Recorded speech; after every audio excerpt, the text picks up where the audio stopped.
ಮಂಗಳೂರು ಹೊರವಲಯದ ಗುರುಪುರದ ಫಾಲ್ಗುನಿ ನದಿ ಸೇತುವೆ ಬಳಿ ಅನಾಥ ಇವಿ ಸ್ಕೂಟರ್ ಹಾಗೂ ಒಂದು ಜೊತೆ ಚಪ್ಪಲಿ ಪತ್ತೆಯಾಗಿದೆ. ಇವಿ ಸ್ಕೂಟರ್ ನಂಬರ್ ಗುರುತಿಸಿ ತನಿಖೆ ನಡೆಸಿದ ಬಜ್ಪೆ ಪೊಲೀಸರಿಗೆ ಈ ಸ್ಕೂಟರ್ ಅಳಪೆ ಗ್ರಾಮದ ಪಡೇಲ್ ನಿವಾಸಿ ಗಣೇಶ್ ಎಂಬುವರಿಗೆ ಸೇರಿದ್ದೆಂದು ಗೊತ್ತಾಗಿದೆ. ಗಣೇಶ್ ಅವರು ಜುಲೈ 22ರಂದು ರಾತ್ರಿ 8 ಗಂಟೆಯಿಂದ ನಾಪತ್ತೆಯಾಗಿದ್ದಾರೆ ಎಂದು ಅವರ ಪತ್ನಿ ಕಂಕನಾಡಿ ಠಾಣೆಯಲ್ಲಿ ದೂರು ದಾಖಲಿಸಿದ್ದಾರೆ ಅನ್ನೋದು ಕೂಡ ಗೊತ್ತಾಗಿದೆ. ಹೀಗಾಗಿ ಗಣೇಶ್ ಅವರು ಗುರುಪುರ ಸೇತುವೆಯಿಂದ ನದಿಗೆ ಹಾರಿರುವ ಅನುಮಾನ ವ್ಯಕ್ತವಾಗಿದೆ.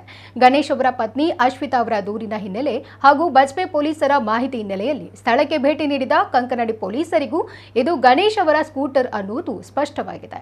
ಇದೀಗ ಸ್ಕೂಟರ್ ಅನ್ನು ವಶಕ್ಕೆ ಪಡೆದುಕೊಂಡಿರುವ ಬಜ್ಪೆ ಪೊಲೀಸರು ನಾಪತ್ತೆಯಾಗಿರುವ ಗಣೇಶ್ ಅವರಿಗಾಗಿ ಶೋಧ ಕಾರ್ಯ ನಡೆಸುತ್ತಿದ್ದಾರೆ.